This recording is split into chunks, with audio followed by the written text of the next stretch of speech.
Could you please run through the names and ages of your children, Jessie? Yeah, Billy it's a girl. She's 5, she's turning 6 this year, and Jacob is 3, turning 4 Awesome. this year. Awesome. And partner Kane? Yep, Kane. Yep. What roles do you currently play in life, do you believe? Me personally, or me and Kane? Or? You personally. Oh, geez. I feel like I'm doing a lot at the moment. So obviously I'm a mum. My husband works away, he works FIFO, so I feel like I'm a dad a lot of the time as well. Not really, but I feel like I do have to cover the things that maybe he wouldn't normally pick up when he's home. I'm actually not working at the moment. So I was working as a nurse, I'm a registered nurse, but I'm having a break at the moment, which I'm loving because of Kane's work, and it's actually been great. I'm a daughter, my parents, I'm a sister-in-law, I'm a friend. I'm a very social person. Probably overcommit myself to stuff, but I really value social connection and friendship. So that's something that I do a lot. Why is that, do you think? I really think, and this is from getting older, I've always loved chatting. Actually, just going on a bit of a tangent, I was at my parents' house recently and they gave me back all my school stuff, like my high school reports, my school photos. They were like, here you go, you can have it, it's yours now. And so I took the opportunity to go through some of my reports. And my Year 10 report, every single teacher bar one said that I talk too much, or I need to isolate myself from my peers, I'm easily distracted, I don't apply myself enough. So I think it's something that I've always, and because I used to love talking at school, you put me next to anyone and I'd talk to them, didn't matter if they were my friend or not. I just couldn't help myself. And I think it's probably, in reflection, one of my fortes, but it was seen as a bad thing at school because it's like, no, you're here to learn and you need to apply yourself more because you need to go to uni or whatever you want to do. So I think I've always liked being social, but I now, as getting older, I think that's kind of why we're here, is to be amongst other people and connect with other people. And, you know, yes, that's why I value it so much. That's even awesome. more. That's cool. How has parenting changed your life? Nice big broad question, but how has parenting changed your life? It's actually, I can kind of pinpoint how it changed my life in the sense, like I always wanted to have kids. It was always like, what do you want to do when you're older? And I knew I wanted to have children, and I think my husband felt exactly the same. So we were on the same page. We both knew we wanted to have kids, and we had kids reasonably young by today's standards. I think I was 26 when I had Billy, but I hadn't given any thought to like the person I was, I suppose, before. I didn't feel like my identity was like formed entirely, if that makes sense, before I had a baby. And then it was actually after having Billy, and I wanted to find maternity clothing, and then I ended up deciding to design my own. This is how Borne Too came about. Yeah. But it was that, like the business kind of, it just like was a catalyst for me finding myself. That sounds really cliche, but it really was, because I met... Cliche because it's probably true as well. Yeah, they always are. But I met so many other women, and a lot of them were mums, because a lot of women in business are mums because they want to build a business around their lifestyle versus going back to a corporate job or whatever. Yeah. So, and they weren't only mums though, but I just met so many women that helped me, and I use them, I suppose, as mentors as well, to see how they had found themselves, I suppose. And it was totally eye-opening. And so this all happened obviously at the same time as raising a baby, and I feel like my growth curve just like shot up after I had a kid, and for reasons I totally didn't expect. I wasn't so down with the like regular parenting stuff. Like I really enjoyed looking after Billy, and I really enjoyed my mum's group because it was social. Yeah. And I enjoyed doing the things like that, but the most enjoyment came from all those, like from finding myself and like, I guess, making a lot of mistakes in business and such. And yeah, that's how it really started to change my life. And I feel like your life is always changing, but that was, and even my husband says, like, because even though we spent a lot of money on the business, and he probably, well, I know he was pretty, butthurt about all that, but he was like, but at the same time, you've grown so much, so I can't think of it as a bad thing, because he saw it in me as well. So that was just like validating for me that, like, oh cool, this has actually been awesome, this whole thing. That's awesome. Being on that same page as well. Yeah. Can you take us back to, or take us through the story of you finding out that you were going to be a mum. So, like I said, we were pretty young. Like, we were babies by today's standards when we got married. I was 24. Yeah. And like I said, we both knew that we wanted to have kids. We were flying blind. We had no idea what we were getting ourselves into. And I think that was actually a blessing in disguise. I think if we were going into it now, I would be overthinking the whole thing. I'd be worried about like how it's going to affect my life and am I going to be cut out for it and all that stuff. Well, that's what I think would happen anyway. And so, yeah, we decided we wanted to have kids. We'd been married. We both were just like, yeah, cool, we'll just do it straight away. But we didn't, Kane was working FIFO, so that changes things, but we also just didn't get pregnant straight away. And then I started to feel like there was something wrong with me, and it was actually really challenging. I didn't have like a huge experience like infertility like I know some couples did where you didn't have that experience.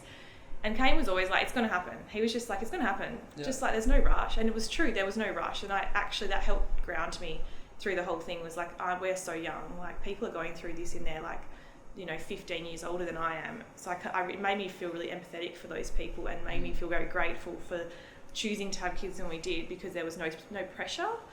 And he was always like the anchor in that situation. Like, it's going to be fine. It's going to happen. Stop stressing about it.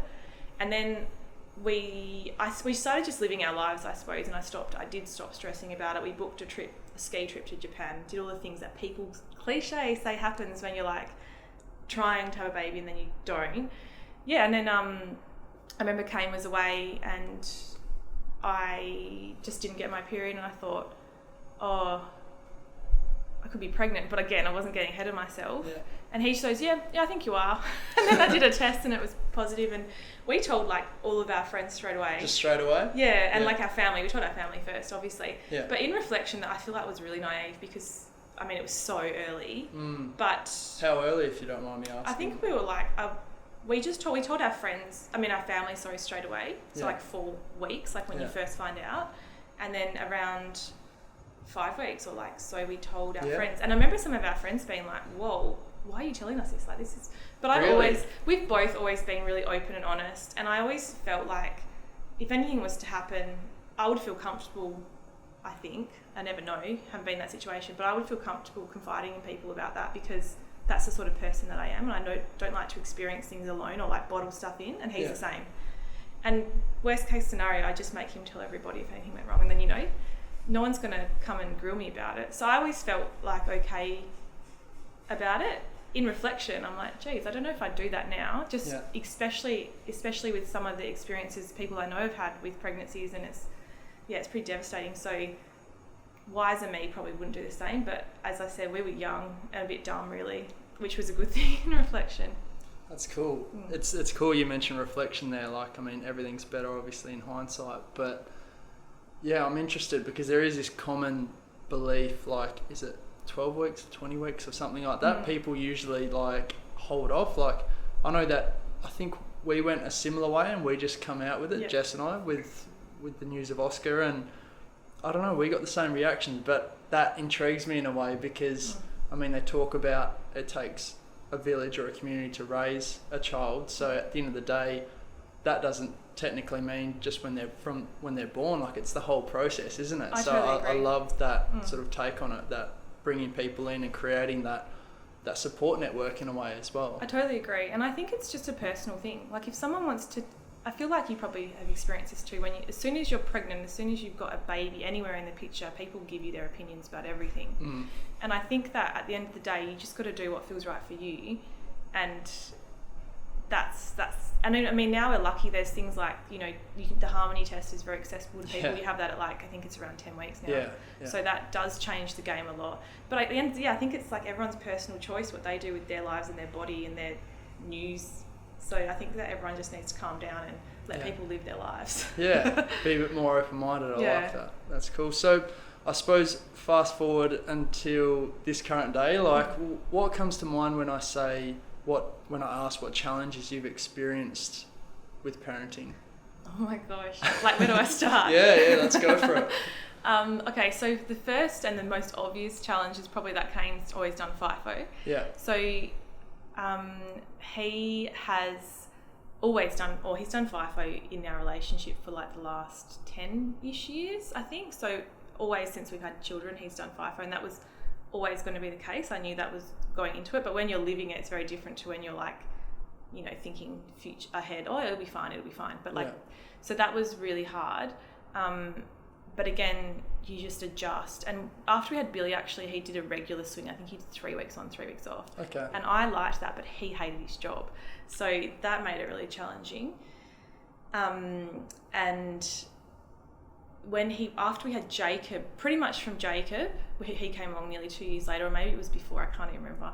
But he's done inconsistent work, like, so he would be away. Just his job, he's a commercial diver and a skipper, and the work was just very, the jobs he was taking were sort of contract work, so it was just very ad hoc stuff, and I found that really hard. I also felt I didn't realise I found the change from 1 to 2 kids really tricky. Just logistically, you're doing things with one hand because you're always carrying this baby around.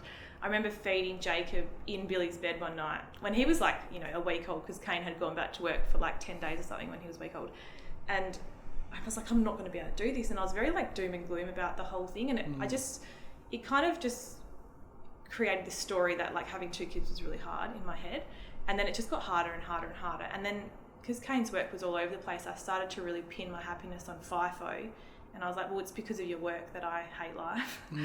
But so we actually went to couples counselling because his work had an EAP, because obviously FIFO, I think people need that in FIFO often. So, and that really helped. The counsellor made me realise that I wasn't doing anything for myself. I was doing everything for the kids, and like I wasn't prioritising self-care. I feel like that's really cliche, self-care, but it's true. I wasn't prioritising it. Because it was too hard. I was like, oh, it's all too hard because I've got 2 kids, and that's really hard because that's the story I was telling myself all the time. So I think I was pretty depressed. I wasn't like suicidal or anything, but I just felt like I wasn't enjoying life, and this was just my life now, and I felt really like miserable about it.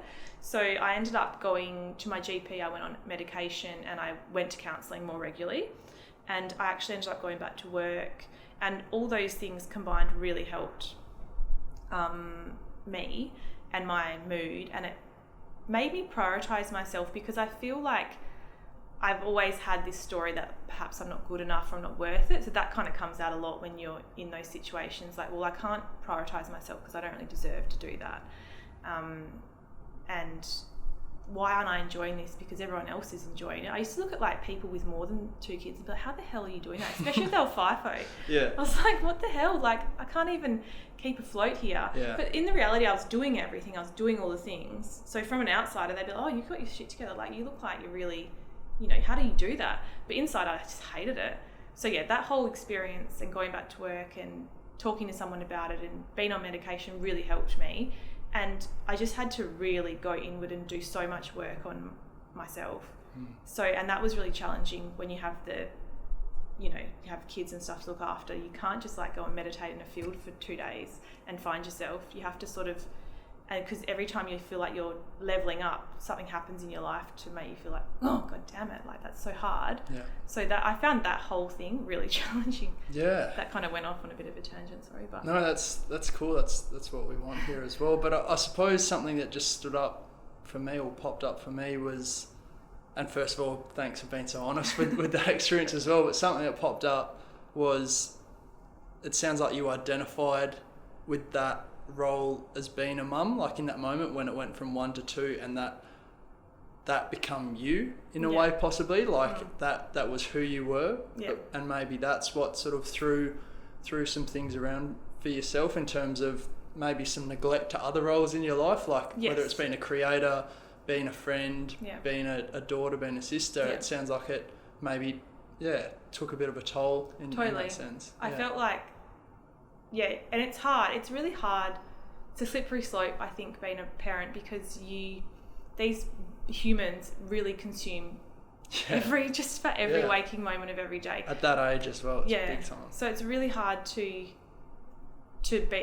draw the line and say, I'm gonna look after myself before you. And there's so many emotions that come with that, and I think especially being a mum, there's this whole concept of mum guilt, which I hate. And I think that it's like thrown around too much for my liking. And I think that mum guilt is actually shame in disguise. So people think, oh, I feel so guilty. Like, I'm trying to think of an example, but guilt is like it's a emotion with purpose. So you do something, you feel bad about it. You just say you yelled at your kids or something because you're frustrated. You go and apologise to them. So you rectify that. So guilt is actually like serves a purpose. But I think that shame is when you're not telling yourself I feel bad about doing that. You're telling yourself I feel I'm a bad person because I do that. So I don't like the person that I am. And I was doing that all the time. Like, that was the story I was telling myself all the time. That inner talk. Yeah, so bad. I mean, I still do it. Yeah. Like, it's definitely something that I'm more aware of, and I'm really working hard towards not doing it, because as the kids are getting older, they're bringing out, well, they're just more conscious of my reaction now, and I'm more conscious of that. So then I feel like I need to check myself a lot more. So it's something that I'm really working on acutely now. But yeah. That's cool. Let's jump into Borne Too. So. All right. Yeah. Could you take us through, I suppose, the origin story behind Borne Too, and then the evolution from there? Because I think its purpose, which I love, I think that's obviously got an awesome correlation with parenting as well. So totally. Let's jump into that. So as I said before, Borne Too was a maternity label, and the name Borne Too came from this concept that when you have a child, it's not just the baby being born, like it's this mum being born. And that's what became really apparent to me after I had Billy. I was like, wow, I didn't know that I would go on this like growth journey as my child was growing. And I felt like it was kind of a lovely metaphor, like you watch your child grow and you watch the mum grow with it. And I felt like I was totally doing that. And I felt like it was something that wasn't really spoken about. I feel like it's spoken about a lot more now, but this was like not even that long ago. Like, how old is she? 5.5. So when I had her, people weren't as aware of it. And I think that when you had kids, you were just like, you're a mum now, that's you. So I didn't feel like there was the opportunity to like explore it. So yeah, that's where the name sort of came from. It was like, it's a bit of a play on words because it's born, B-O-R-N-E. So it's like a baby's born of their mum. Yeah. And two, the T-double-O is like, you know, they're two people, like, you know, two different personalities, but also that idea of a community and a village, like you can't do this alone. That's awesome. And I think like I'm proud of myself because I feel like I created my village because I love being around people and I'm social, but I just realized the value in having support, especially when you've got a partner that's not there. I really needed to rely on my family and my friends to help me, and they're all been so wonderful and like embraced me during that time. So that was part of the name as well. And I feel like I'm going off on a tangent. I tend to do this. And then, started the maternity wear because I just had difficulty finding clothing that I would wear when I was breastfeeding. And my husband suggested like, he'd heard of people like manufacturing clothing in Bali, and he thought it was just like a piece of cake. Go and do it. Like, and I was like, sure, okay. Yeah. We were, again, totally naive to any of the just process. Jumping in, that's cool. Yeah, I feel like it's obviously a common thread in our relationship. Yeah. And so it sent me on this, huge roller coaster of a journey. And to be honest, like I was never 100% on the clothing. It was probably my gut coming through and saying like, this isn't the thing for you. But I think because we'd committed financially and I felt like I had to follow this through, I kept going, and it took a long time. And I just always found it really hard. Like there was a block there. Like it just wasn't my jam. And it took me a long time to accept that and acknowledge that, I suppose. And thankfully Kane was like super supportive. He was definitely gritting his teeth over the money situation. He was like, we're going to get that money back, but now I think we're at a place of acceptance with that. And like, it was just such a valuable learning experience. So I knew though, because I really enjoyed that whole business process and finding myself, I knew that the business thing is for me. Like I was like, I love it. I love business development. I love being amongst this network of like-minded people. So I knew I wanted to keep going, but I really didn't know what I wanted to do. And I've always been a creative person. It kind of harks back to high school. Again, in high school, they kind of tell you should do, this is like year 12, you're doing your exams, and they tell you should do 5 subjects or 6 subjects for the really smart people that need to do those subjects. And I was like, nah, I'm not going to do that. I'm going to do 4 core subjects, but I really want to do one that offsets the seriousness of like my core subjects. So I did art and design, which was like it was TE back then, but non-course art. So it was like vet and vocational and that sort of thing. Yeah, so like the non-course, like cooking was one of them. Like so that's not it wasn't an exam subject. But so I chose to do art and design because some of my friends that were doing art also did art and design just to sort of enhance their creativity. But I wasn't doing TE art, because it didn't really interest me as much as I felt like it was kind of like they still wanted you to do certain things. They kind of boxed you in. And I had no aspirations to be an artist at uni or anything. So I thought, no, I'm not doing that. So I did art and design, and it was the best class ever. It was super chill because it wasn't a TE subject. Yeah. I was with it was quite a small class because a lot of people were busy doing their core subjects and their economics and their business subjects. And I had some of my friends in it. The teacher was an absolute legend. You'd put music on every class. It just, when I go back there, it's like such a nice memory. And I used to look forward to the class so much. I never dreaded it, and it helped me. Like I said, it just totally offset the seriousness and the study mode that you had to get into for the other subjects. But it also we did like portrait drawing in that class. We learned how to do a portrait with graphite, and I don't know, I just really loved it. And then from there, I remember studying for my exams, like your TE exams, and when you're in that brain strain, I was like, I need something to break it up, so I just started picture. And so I did all these pictures, which was like my portfolio from exams. And it was the best thing ever. And like I would totally recommend it to anyone who's like doing something that they feel like is just taking all their energy to do something that they really enjoy as well. And that, I guess it just harks back to, again, that self-care thing. Look after yourself, do things you enjoy. So that's where I learned to do portraits. And then people started asking me to draw them for them. Yeah. And I'd do them for people as a gift and stuff. So that's something that I've always loved. But I just couldn't really do it as much after having kids because I loved to spread out over like the kitchen table, and obviously when you've got toddlers around, they just come and they would just destroy it. And they did. Oh my God, they just would destroy stuff. So I was like, I can't do this anymore. And I didn't like sitting in like the spare room doing it. It just didn't feel the same. So I sort of stopped doing it. I do the odd one for whenever someone asks me. And I would go into like JB Hi-Fi and check out the iPads more recently. And I was like, these are really cool. And I have like a pencil with them. And I said to Kane, like, I think I want to get an iPad and do some drawing on there. And he was like, oh God, like this is just another one of your projects. And I was like, I said to him, like, potentially it is. Like, I don't know if I want to do it or not. I've never, like, I think I'd have to really play with it to know if it's the thing. So I'm going to have to buy one. And so I bought like the basic pencil, just to be on the safe side. Yeah. And I just really loved the ability to create around my kids. I just love technology for that reason. It can just transform things that were really set in stone before, I suppose. And yeah, loved it. People started asking me to draw pictures for them, and then it kind of just evolved from there. And that's where we're at with Borne Too now. Like, I'm still learning so much about the iPad because it's like learning a different medium. Like, it's like when you go from drawing to painting, you have to really learn the style. And I feel like there's so much you can do on the iPad. So it's taken a long time to learn it, but I'm really enjoying the journey. And I think that I feel like I said with Borne Too, this block with the clothing, I feel like there's not that block anymore, and I feel like I'm more on the path that I want to be on. That's awesome. I reckon that's cool for Billy and Jacob to see as well, as someone in their parent and their mum following something they're passionate about. It's interesting from the art point of view, like Oscar, who's 2 years old, is honestly teaching me things about like what he's creating and what he's finding through the iPad and that too. Like, what's your, like, going off tangent a little bit, what's your personal and I suppose parenting opinion on kids using technology as well? Obviously, because it's such a big part of your life from a creativity point of view. What's your opinion on that? I just think, like anything in life, everything in moderation. My kids definitely have days where they watch a lot of TV or play on the iPad, or they do enjoy drawing on the iPad. Yeah. When I let them, I have like the original, because I ended up upgrading to a Pro and the newer pencil, so I have the other one there, which I let them use sometimes. Yeah.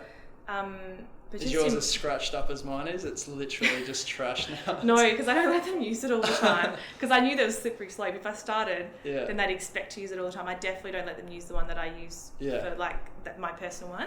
Because I know mistake, wouldn't it? Yeah, they would drop it. I mean, I drop it at the best of times, so they would drop it. Yeah.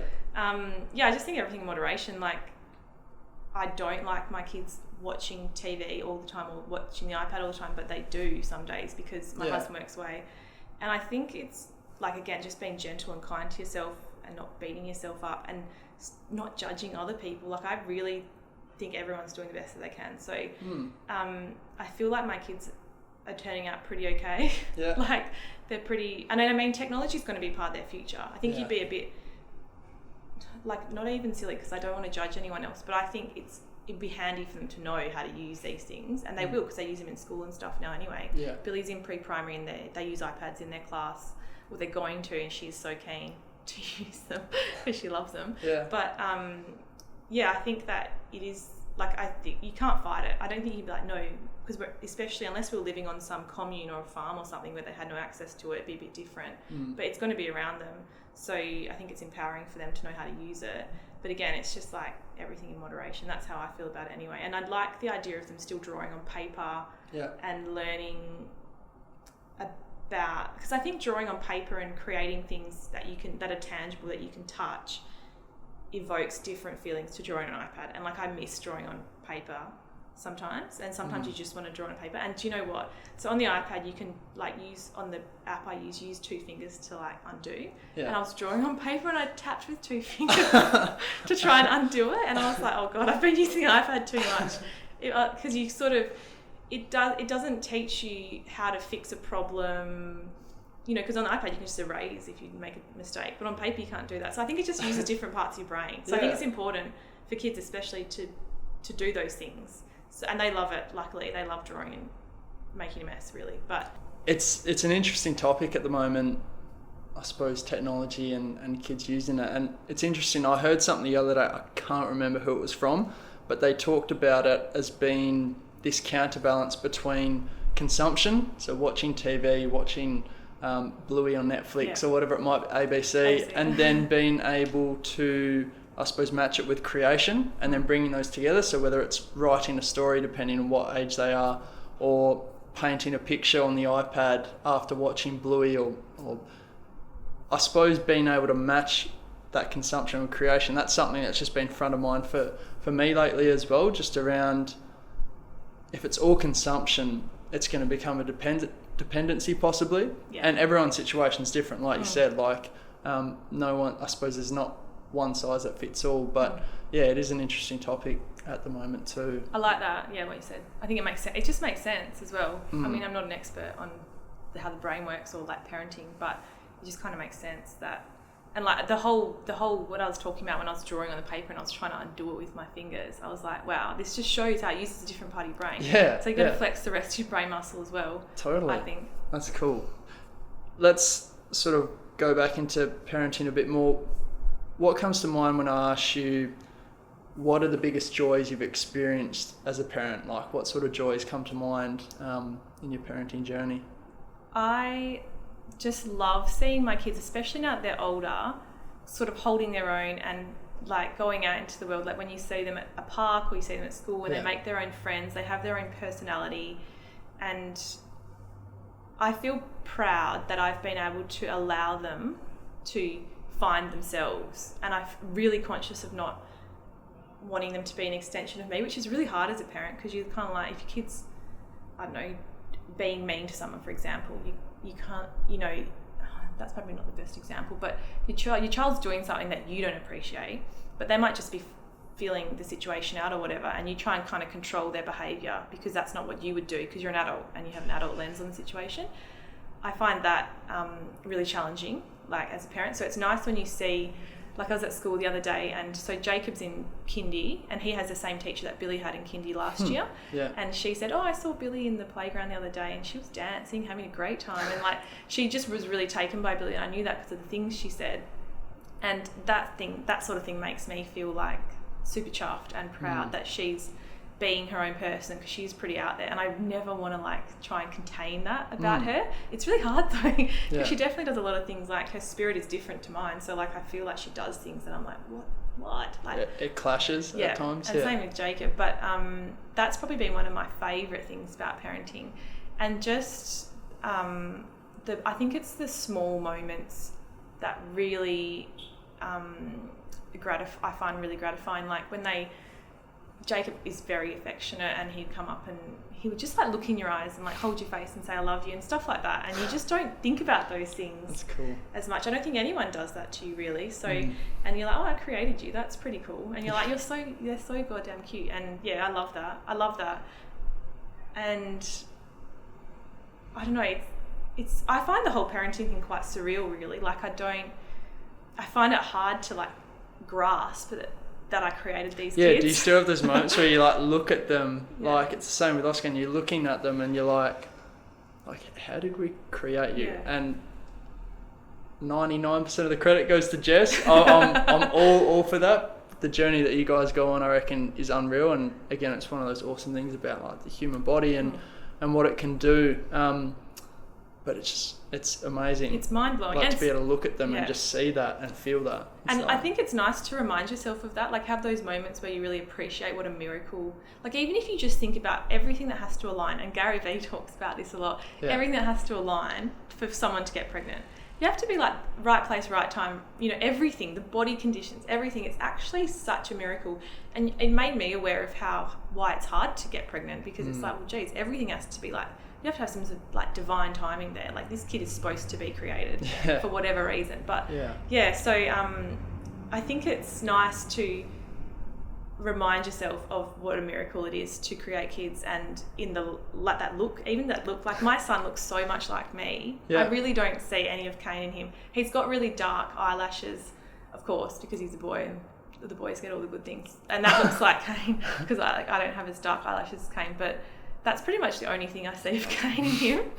And I just think that's crazy. Like how weird is it? How weird is genetics? And like, so just taking time to sort of like drink it all in, I suppose, is like a nice thing, because we don't it's such a busy world. You don't have time to do that stuff as much. Totally, like that time for reflection. That's what I'm hoping for, or possibly with this for some people, like even for myself, selfishly, like using this time each week, talking to awesome people like yourself, to be able to just reflect as well and just stop and take a moment to breathe and think about whether it's the past week as a parent or the journey overall as well. So it's something that I think doesn't do any harm, and it never will, to be able to just stop and just reflect as well. It's kind of like when you go on your phone at the end of the day. I know a lot of parents do this, and they'll start looking at photos and suddenly they've gone back through the archives like when their kid was born. Totally. And it just is like, wow, that sort of thing makes you stop and go, wow, they've grown so much. And it always makes me, like, gets me right in the feels doing that sort of thing. And I think that's like a really easy way for people to do it. If you like can't get your head around it, sometimes just whip out your phone and look at all the photos that you've got on there, and it really makes you appreciate those moments and reflect on them. I think looking at photos, and that's what's another really cool thing about technology, is that you can do that. I mean, we used to be able to get photo albums out, but I think it's cool that it's so accessible now. You can sit in your bed and look at photos of your kid and feel the warm fuzzies and be like, oh, cool. Totally. Especially for those people like in a FIFO situation, I'm sure that could be something that that could be a challenge for someone, for a parent that's working away potentially as well. But just to have that, like, they don't have to take this 100-page photo album with them, or wait for a letter or something like that. They can just flip out the phone straight away and be able to just be in that moment and be in those, I suppose, memories, those fond memories of or just their time with their kids too. And we use like FaceTime so much, and I mean, it's so cool that you can speak to someone face to face, and that's such a new thing still. And I always think back to, like, you know, the world wars where they didn't have any of that technology, and you didn't even know, like, if someone you loved had died, so you had to wait for a letter. And it makes me feel super grateful to be living like this in like the time that we are, where we have all these things that make it easier for us. How would you describe your parenting style? Oh my god. I think I'm pretty laid back. I try not to overthink things too much. So I think I'm definitely a softer parent than, say, my husband. But I think it's challenging for him because he's not here all the time. So he kind of, I don't think, has found his groove as much in parenting, because the kids change so quickly, and he's sometimes away for a big chunk of time. So he'll come home and be like, oh, we're doing this new, like at the moment we're doing this new bedtime routine, because my kids were just really driving me crazy at bedtime. And so he was like, oh, I've got to learn this thing, and, like, you know, figuring that out. So I think I'm definitely more gentle and softer with the kids. I find that hard sometimes because I'm the only parent home most of the time, so you have to be able to set boundaries and things. Yeah. I used to hate the word or the phrase conscious parenting because I was like, that sounds really hippie woo-woo. I was I thought it sounded like, no disrespect, but anti-vax. I was like, oh my God, these are the anti-vaxxers, are they all conscious parenting? We could dive into that as well, but I feel like that could just go on. Let's not. There's a podcast that is called the Motherkind podcast, and they interviewed someone, and geez, I can't remember her name, but it was a really good podcast, and it was about conscious parenting, and someone recommended it to me, and I was like, oh, here we go, okay, and I wasn't going to listen to it, and I did, and I'm so glad I did, because conscious parenting is just, like I said before, not expecting your kids to be an extension of yourself, and being aware that they're their own person. They're not here to satisfy your needs, they're here for themselves, and that's something that I am very conscious, of in my parenting, and I think it's more challenging as they get older because they're getting their own little personalities, and it is harder to be like, oh cool, be yourself, and they're doing things that you're like, what are you doing? Like I don't agree with that, and sort of trying to draw the line at like, is that them just being themselves, or are they being really naughty and rude, and like I need to pull them into line, you know? So does that explain what kind of parent I am? Yeah, no, it's awesome. That's what I think I am anyway. So I suppose like leading from that, what type of parenting did you experience as a child that you can recall? So I've done a lot of reflection on my parenting, my mum and dad's parenting, because I think it totally shapes the person you are as an adult, and I think you spend a lot of time as an adult resolving trauma from your childhood, because it kind of sets these stories in motion in your brain because your brain's like immature, you know, you don't understand. And as an adult, you're kind of repairing the damage, even though as an adult you can see it for what it was. It's still like it's ingrained in you. So I loved my childhood. Like I had two brothers, so I was a middle child, neglected child, as I would say. The only saving grace was that I was the only girl, so that definitely helped. And we were talking about this the other day with my brothers, and we were talking about who we think the favourite is. And I think it's pretty unanimous that it's my younger brother, because I feel like my parents have enabled him, they've babied him his whole life. But they say I was the favourite, so who knows? I don't know. I think everyone thinks the other person, you know, was a favourite. But my parents both had to work because they needed to work for money. Like obviously my dad worked, but my mum went back to full-time work when I was quite young. I think I was around 6 or 7.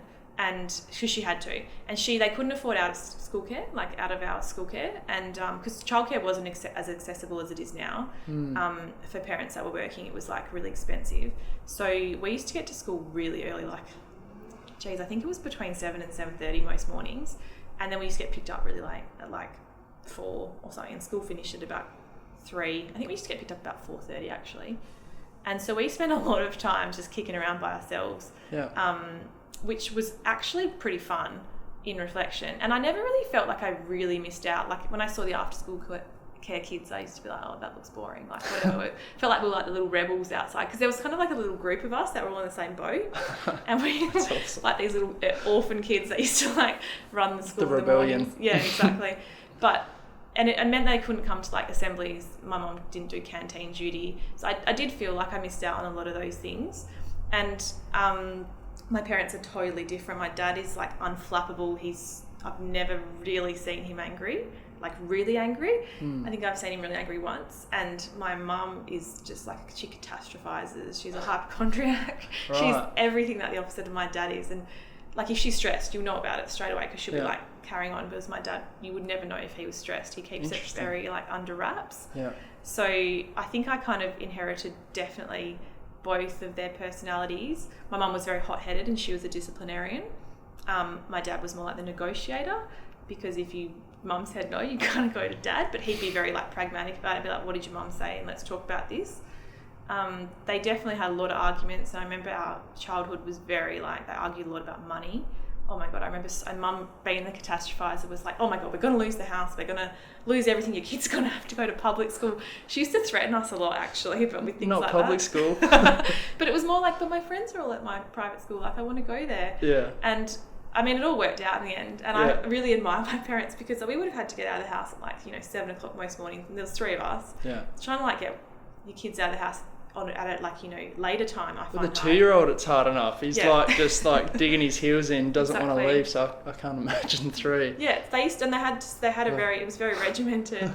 Dad, I remember Dad used to come in and wake us up in the morning, and then like they just had they had a routine that they had to run because you know, they had to make ends meet. And yeah, I do feel like I missed out on a lot of things as a kid, but I also had such a fun childhood because of the times that we probably left to our own devices because my parents had to work. We also got into a lot of trouble doing things like that, but that was also part of the fun. So yeah. That's cool. What sort of impact do you think parenting's had on your relationships? So like all types of relationships. So Kane, your social circles, from a professional career point of view as well. Like can you sort of I suppose dive into that? So, I mean, your relationship with the person, like my husband, has been the most affected. Yeah. I feel like parenting puts a microscope on anything that was maybe an issue before you had kids, and it like really amplifies it after you have kids. So I think we've always been pretty good at communicating, but it's more like we had to get better at helpful communication. Like, so you can talk about how you're feeling, but if the person's not really listening to you, like, and actively listening or making any changes or anything, then are they really listening? Like, it doesn't matter what you talk about if neither party's listening. So kind of getting better at listening to each other's needs, compromising. Oh my God, parenting is just like a huge exercise in compromise, I think, between couples, because you've got an idea of what you want to do, you've got an idea, and when you're like, when you don't have kids, you can still kind of do your own thing. Then when you kind of have to come together and raise a child, and you've both got maybe different ideas about what you want to do, can create a lot of conflict. And obviously, because Kane's away, I kind of do what I do, and I used to feel really bad because I wasn't parenting like him a lot of the time, because he's, like I said, he's just draws a harder line than me. Yeah. And I used to like beat myself up so much about it, probably, like I said, feeling shameful about it. Then I was like, no, I can't parent like him because I'm not him, and he's not home, and this is just our lives as it is, just kind of accepting that. And that's been a really challenging thing for us to get around, because obviously he's away, and it would be really frustrating coming home and there's things that you want to do your way, but you're not home and you're not going to be home very much. There's no point like totally upending the kid's routine. Rocking the boat. Yeah. And he has to bite his tongue a lot. That must be a challenge. Yeah, he finds it really hard. We literally had an argument about it this morning. Yeah. We communicated about it. We didn't argue. I just made him aware of like the situation, and he was like, yep, that's how it is. It's really hard, and I need to learn how to navigate this, I suppose. And then with work, I remember going back to work as a nurse, and I was like shocked because I didn't sleep very well the night before because Billy was up or something, and I was like, geez, how am I going to do this? Like, it was bizarre to me, like having to get ready. What was so my routine before having a baby, and then afterwards I felt was like really hard. And I felt also, being a nurse, you're kind of going into work and you're looking after people all the time, and I felt like I was doing that, then coming home and looking after people all the time, and I was like, geez, this is actually way harder as a parent. I found it way harder anyway. You still get that break, you still get to chat to your colleagues, and it was nice being able to talk about the kids and stuff, and people were always asking where you're up to, but I found constantly being on call for other people draining, and that's where I think like prioritizing self-care is really important. And I think people that are in any profession where they're giving back to other people all the time, and I think hospitality is a big one of them, it's important to make sure you're doing things that are filling your own cup up, so you're not giving from like an empty cup. And I think my relationship with my friends and socially, I feel much more open to other people since having kids, because I've just realised that with Mum's group, for example, you kind of plonked in this group with these randoms, and you don't know, your only common denominator is having a baby. You're all really different. But like some of my best friends are the women that I met in my mum's group now, even though we're really different. And then at the same time, friendships that you've perhaps had your whole life really change when you have kids, because people change when they have kids, I really believe. Your priorities change, what you like changes. I've changed, I think, drastically since before I had kids. So sometimes those friendships which you thought were always lasting, and you're like, you're going to be besties forever, you kind of think like, oh, I don't really like vibe with you anymore. Yeah. And it's cool. I just don't tend to see them all the time. But I think I've made friends with a lot of people that I wouldn't have made friends with before, because you have to put yourself out there again. It's kind of like dating when you have kids, because you go to these events for your kids or things for your kids because you know they're going to really enjoy it, and you have to like introduce yourself to people you don't know. Networking at its finest. Literally, it's like parent networking, and it's like uncomfortable. You kind of I think you get better at it because you get used to doing it. You get used to going to these things where you're not going to know anybody, and it's like fine, because you always got your kids kind of bounce off as well. And it's like that shield at times. Yeah, it's a buffer. Yeah. They're totally a buffer, and sometimes it's a nice thing. I'll just follow the kids around. It's fine. So that's been. I've really liked that though. I really liked because it really makes you like pushes you out of comfort zone, but I think in a good way.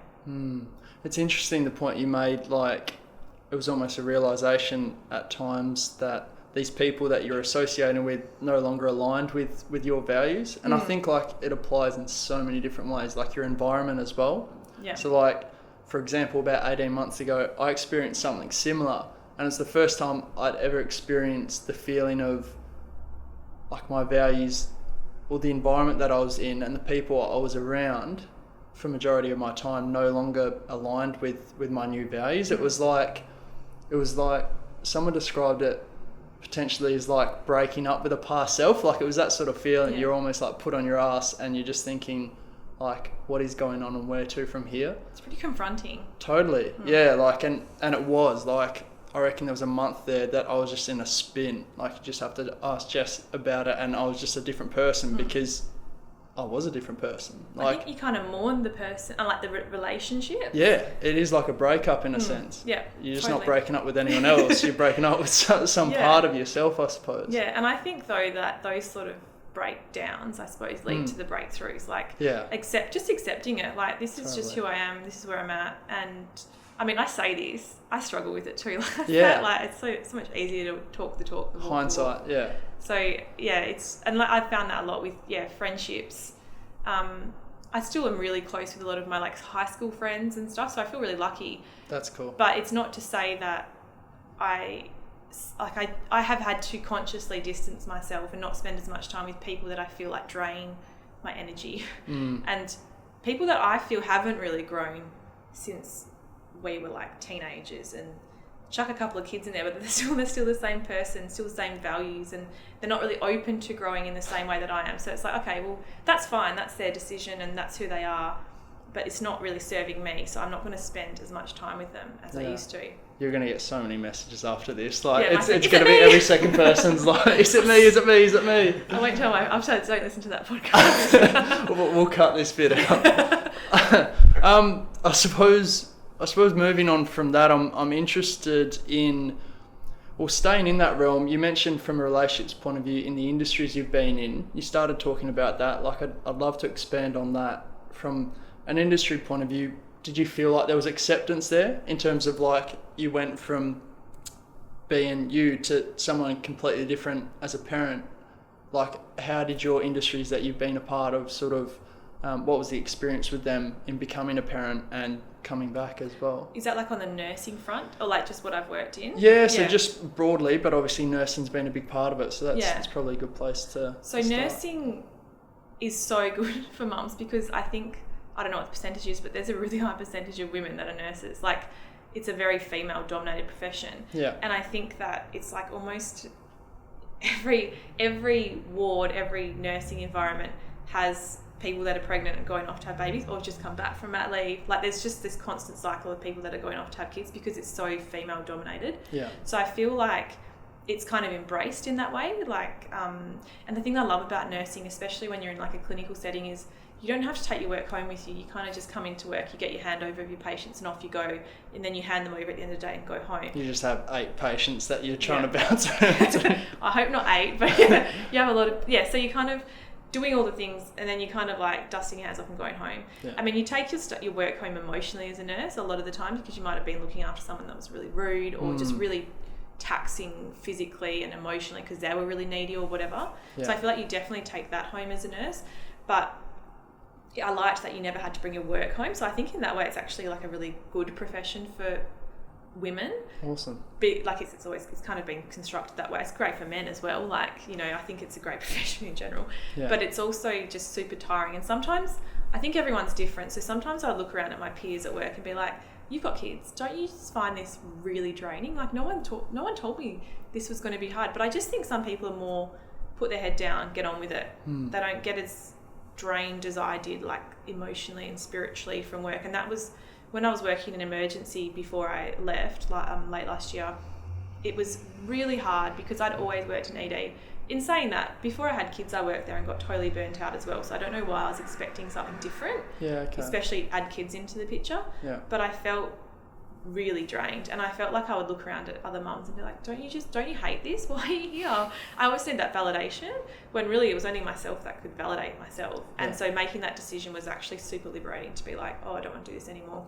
But I think that because it's a female dominated profession, there is a lot of understanding around like, okay, you're probably going to go have kids, and we want, you know, when you come back to work, you know, you're probably not going to want to work full time anymore. And like, it's kind of like unsaid, that's just how it's going to go most of the time.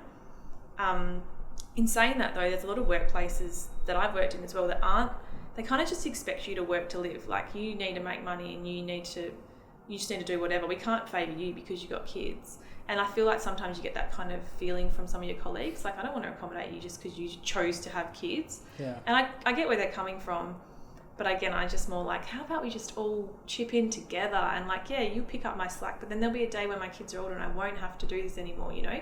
And I think that that's where some of the workplaces I've been in have got it really wrong. They're not thinking about people's quality of life. They're just thinking about filling numbers on the floor, and they don't care where it's coming from. They want you to do it. And I get that it's hard though, because there's a lot of people to manage. So that's exactly why I had to leave. Yeah. Part of the reason anyway. Like, I think it's like a system-wide issue.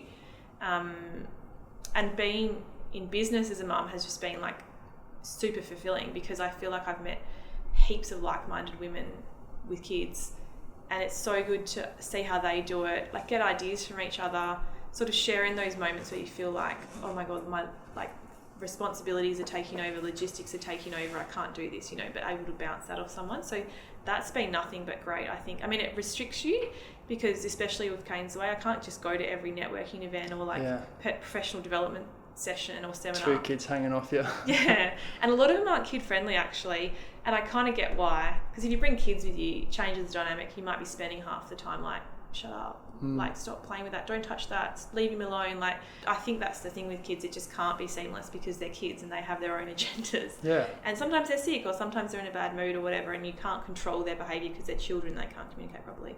So I think but I really am keen to try and find a happy medium where kids can come to stuff and parents can still do things for them. Yeah, in business. I love that. I want to touch on that maybe towards the end as well, because I think like through Borne Too, it from an outsider's point of view seems like you guys are on a path towards that as well, and I reckon that's awesome, and I think it's got so much potential and so much relevance today as well in this changing landscape of having a career but being a parent and also looking after your well-being and that as well. But next one I want to ask was, if you could transport back in time and provide one piece of advice to your pre-parent self, what would it be? One piece of advice? Yeah. I think it would just be like to tell myself that it's all going to work out, like it's fine. Yeah. You know, everything's going to happen as it's meant to, and to have some patience.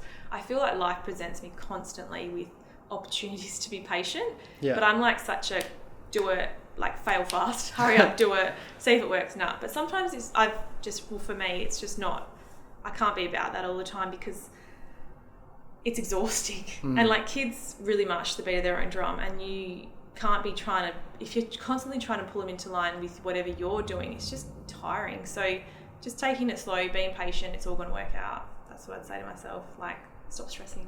That's cool. I like that. We do stress a lot. Like I remember like while Jess was pregnant, stressing a lot about just minute situations, but now sort of buying into the idea that nothing's fixed and permanent, and like it's kind of what you were talking about before with networking events, for example. Like if we can sort of, as a community, as a society, buy into that idea that nothing's fixed and permanent, and that we've got to be able to adapt and just be open to things happening differently. Like I believe in the way that things are done today, or the way we do things today, may have to be done differently tomorrow. But like, I've totally been caught in mindsets where like having expectations of how something's going to go down, and it doesn't, and you just give power over to whatever it is to take control over how you feel and that as well. And I think it's massive in parenting as well. Yeah, that's it. Parenting's such a good exercise in like micromanagement and just letting things go. I think it stops the resistance building within you. Yeah, totally. With your kids and the ages that they're at, I'm keen to throw a curveball at you. So like we're 20, 30 years down the track. What changes, are there any changes that you potentially see taking place in the world of parenting, like that you might be starting to see now that you think will be enhancing, or something completely different? Like, is there anything that comes to mind in that space? In terms of parenting? Yeah. I kind of think that it's going to be much more liberal. Like, I think people are going to listen to kids a lot more, which doesn't necessarily mean that's always a good thing. I just think there's going to be more, I think there's a lot of research happening now. So in 20, 30 years, there's going to be lots of evidence from the way we're raising kids now, technology especially related, that will impact how they parent.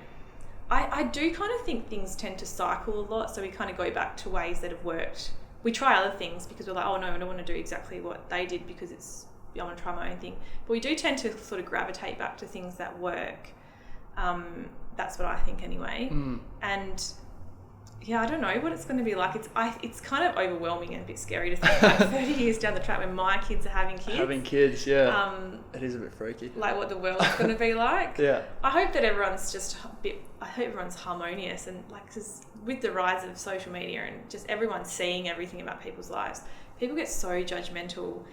But I believe that a lot of judgment is wrapped up in your own stuff that you're projecting onto other people, and people that are just like happy to go along and let people do their own thing, it's not harming anyone, whatever, are people that are probably more at peace with themselves. So yeah, I don't know, it's a bit scary though to think about it. It is, yeah, like just to be able to sort of take a step back and try and forecast and predict like what's happening. It's just like with everything, isn't it? Like it does bring on that overwhelming sort of feeling at times. I just go, a friend told me a really good quote the other day. It's like, inch by inch, life's a cinch. So I just think like one step at a time. Love that. Yeah. What do you love about parenting?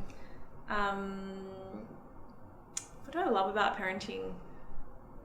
That's a good question, because some days I feel like I don't love it. Yeah.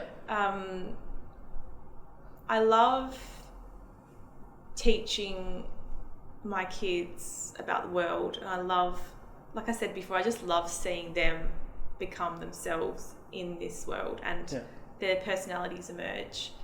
And I love like cuddling them and the feeling of love that comes with having kids. I don't think that it's necessarily like a thing that happens in parenting, like something you do. I mean, obviously being affectionate, I love that with my kids, but I love the thing I love the most is just literally seeing them do their own thing, like, and being like, cool, I feel like they're on the right track, and I feel like they're confident enough to do that, and that fills me with a lot of joy that they're like, okay, they're living their lives, their best lives. That's probably what I love the most about it. That's awesome. It's time to plug off. For any listener that's out there, you like that? Plug off. Never heard it. Yeah. We're bringing it fresh into Sounding Well Parenting. This segment's just all about if there's any listeners out there, any parents that are listening that would love to reach out and connect. It might be something that you've said that's resonated with them, or just they might just want to connect from an interest point of view or business point of view as well. How can people find you? How can they, I suppose, dive into Borne Too as well? So I just launched my podcast. Today was the first episode actually, and it was on mum guilt, which is why I kind of went on a bit of a rant about it. Awesome. And it's collab. I like it. So that's what I know about motherhood and business. That's the name of the podcast. And obviously you can find me on my social media. It's at Borne Too, BORNETOO. Yeah. It's probably the easiest way to contact me, really. I should have mentioned when you were asking about Borne Too that I want to create more events, for mums and parents in business, and more just everything. Like I said, I really value working to live, not living to work. And I Yeah. want to like kind of foster that sort of community amongst particularly mums in business, because it's really hard to find that balance. So I feel like when you've got other people, like you said, it takes a village to raise a kid, and I think that just being able to find that village is really important. This has been really awesome. I appreciate all of our chats, but to be able to get this one on the podcast is something I really appreciate. Appreciate you giving up your time as well, and there's so many other things that we could probably dive into, so hopefully we can get you back some point as well. But yeah, thanks for your time, Jessie. Thanks for having me. I've loved it. No, it's been great. We'll chat soon. Yeah, Thank you. Thank you.